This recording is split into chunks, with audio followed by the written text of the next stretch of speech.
Good morning everyone, my name is doctor Sushil Rajput. मैं child specialist हूँ life care hospital Amravati में। ये वीडियो उन लोगों के लिए है, उन कपल्स के लिए जो फर्स्ट बेबी प्लान कर रहे हैं और यहाँ पे जिनको फर्स्ट बेबी हो चुका है। तो ये वीडियो का पर्पस ये है ताकि आप पहचान सके आपके बेबी में नॉर्मल चीज क्या है या फिर एबनॉर्मल चीज क्या है। तब आपको रश करना है टूवर्ड्स डॉक्टर्स, आपके पीडियाट्रिशियन के पास। तो ये 12 स्टेप्स है, काफी डिटेल में हम बात करेंगे इस तो सबसे पहले आएंगे हम sleeping of the newborn baby. Sleeping generally रहता है newborn baby 16 to 18 hours sleep करते हैं पहले 3 से 6 महीने में। मोस्टली डे टाइम में स्लीप करते हैं और पहले 3 महीने, और बाद में नाइट के टाइम में 12 o'clock को जागते हैं, अर्ली मॉर्निंग 5 o'clock तक के।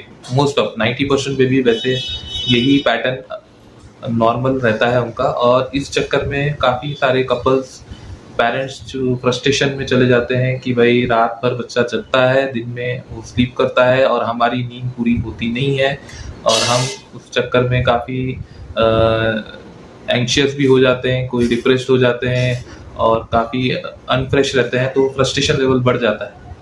देखिए, ये नॉर्मल चीज है न्यूबॉर्न बेबी का रात में जगना। This is pattern going. जब आप प्रेग्नेंट थे तब से ही पैटर्न वो चल रहा है। अंदर में भी आपको मूवमेंट्स जो रहते हैं वो रात के टाइम में ही मूवमेंट्स ज्यादा लगते थे और दिन में आपको बेबी के अंदर मूवमेंट्स नहीं कम लगते थे। तो ये पैटर्न आपका बाहर भी वही अप्लाई हो रहा है। 3 महीने तक के लिए होगा, रात के 12 बजे से सुबह 5 बजे तक के। ज्यादातर बच्चे खेलेंगे, फीडिंग लेंगे और जगे हुए रहेंगे, तो आपको फीडिंग उस टाइम में ही ज्यादा देनी है। और दिन में बच्चे मोस्ट ऑफ टाइम 2 से 3 घंटे में उठेंगे, फीड करेंगे, फिर सो जाएंगे।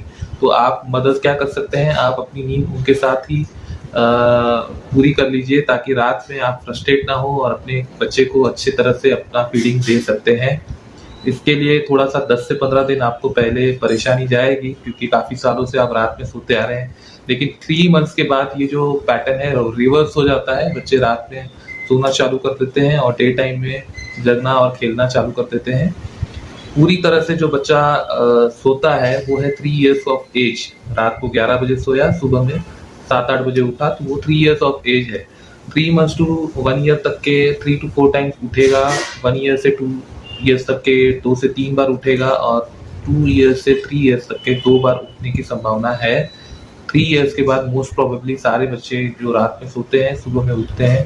तो आपको ये फ्रस्ट्रेशन लेने की जरूरत नहीं है। इसको आप नॉर्मल पैटर्न समझें, नॉर्मल होता है, और इसको अपने को मदर्स को अपनी नींद दिन में ही पूरी कर लेनी चाहिए जो फर्स्ट 3 मंथ्स में है, और रात में फीडिंग की तैयारी रहनी चाहिए।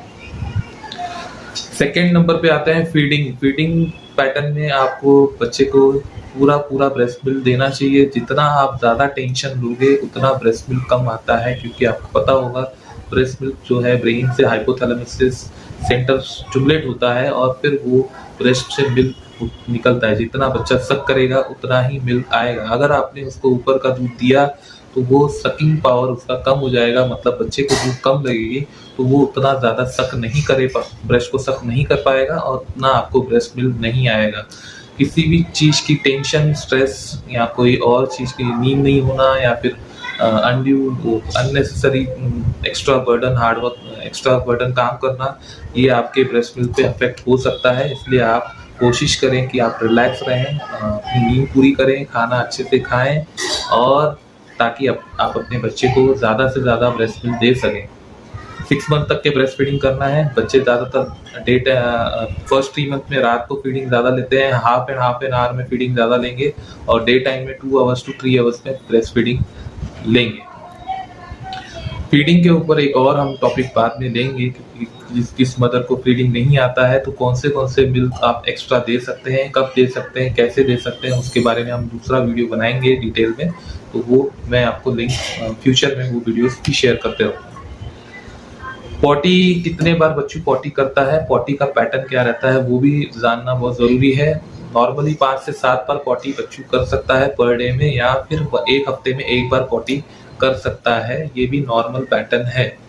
पॉटी का कलर येलो, व्हाइट, ग्रीन ये हो सकता है। खिचड़ी जैसा उसका पैटर्न रहता है, कभी पॉटी थोड़ी सी हार्ड भी आ सकती है, लेकिन अगर 5 to 6 टाइम पॉटी कर रहा है तो उसको लूज मोशंस ना समझें, that is normal.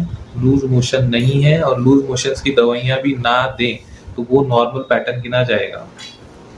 Urine 10 to 12 times urine बच्चों करते हैं, जो कि नॉर्मल है। अगर आपका बच्चा 3 से 4 बार ही यूरिन कर रहा है, इसका मतलब आपके बच्चे को फीडिंग नहीं जा रहा है या कम जा रहा है। और जैसा हम लोग पानी कम पीते हैं तो यूरिन भी कम करते हैं, वैसे ही बच्चे अगर यूरिन कम कर रहे हैं, ब्रेस्ट मिल्क कम जा रहा है, इसका मतलब ये समझना 10 से 12 बार नॉर्मल यूरिन होना चाहिए। Water colour, not yellow colour, water colour होना चाहिए। इसका मतलब आपके बच्चे को अच्छा फीड मिल रहा है। ये हम यूरिन से पता कर सकते हैं कि आपका बच्चे को प्रॉपर फीडिंग मिल रहा है या नहीं। बहुत सारे मेरे पास पेशेंट्स ये भी आते हैं कि बच्चे को नहलाना कैसे।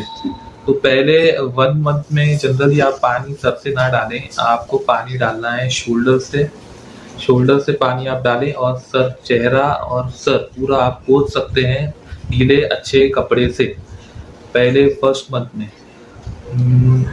सेकेंड या मैं तो बोलूँगा आप 3rd मंथ से आप पानी सर से डाल सकते हैं। वो पानी का फ्लो पीछे की तरफ जाना चाहिए, ना कि सामने की तरफ से। सामने आप फेस पोंछ सकते हैं, अच्छे टॉवल से पानी से पोंछ सकते हैं, लेकिन पानी सामने की तरफ से नहीं आना चाहिए। ये इसके वजह से क्योंकि जो पानी आएगा वो एस्पिरेट कर लेगा तो बच्चे के सर्दी खांसी होने के चांसेस बढ़ जाते हैं, इसलिए हम लोग उसको अवॉइड करते हैं। पूरी तरह से नहला सकते हैं 1 ईयर के बाद, सामने तरफ पानी जा सकता है। हर किसका अलग अलग पैटर्न है, बट मुझे जो लगता है कि आपने 1 ईयर के बाद पानी ऊपर से डाल सकते हैं, सामने की तरफ जा सकता है। बाकी स्पेसिफिक ऐसा कुछ अलग गाइडलाइंस नहीं है, बट आप अपने हिसाब से नहला सकते हैं। मदर का क्या क्या इंटेक होना चाहिए, क्या क्या चीज़ें खानी चाहिए माँ ने और क्या क्या अवॉइड करनी चाहिए। तो देखिए, मदर ने मोस्टली ग्रीन वेजिटेबल्स, फ्रूट्स, जिसमें आप पालक, मेथी, लौकी, तुरई, पपई, चीकू, बहुत सारे जो फ्रूट्स हैं, एप्पल, अनार, ये आप ले सकते हैं। जीरे की रोटी ले सकते हैं, घी की रोटी ले सकते हैं। इसके अलावा आपको सबसे इम्पोर्टेंट 2 लीटर पानी पीना बहुत ज़रूरी है। बच्चे के लिए काफ़ी अच्छा हेल्दी रहेगा। और जो चीज़ें अवॉइड करनी है, जो कॉन्स्टिपेशन हो, वो चीज़ों का अवॉइड करना है। जैसा बेसन हो गया, मैदा हो गया, चना दाल हो गई, काली दाल हो गई, बरबट्टी हो गई, गोभी हो गई, चावल हो गई, आलू हो गए, ये चीज़ों का सेवन कम से कम करें ताकि आपको भी पॉटी का प्रॉब्लम ना हो। क्योंकि सीजर किया होगा, ऑपरेशंस किए होंगे तो फिर टाँकों में भी काफ़ी फ़र्क पड़ता है, या फिर बच्चों में भी गैसेस का प्रॉब्लम होता है। इसलिए मदर को जनरली ये चीज़ें अवॉइड करनी चाहिए, कॉन्स्टिपेशन ना हो, यही हमारा, और गैसेस बच्चों को ना हो, इसलिए हम ये चीज़ों को अवॉइड करते हैं, या फिर आप कम से कम उनका सेवन करें। तो ज़्यादा से ज़्यादा लिक्विड्स, वेजिटेबल्स और फ्रूट्स लीजिए, और जो ये बेसन, मैदा, चना दाल, ये सब चीज़ें कम से कम लें।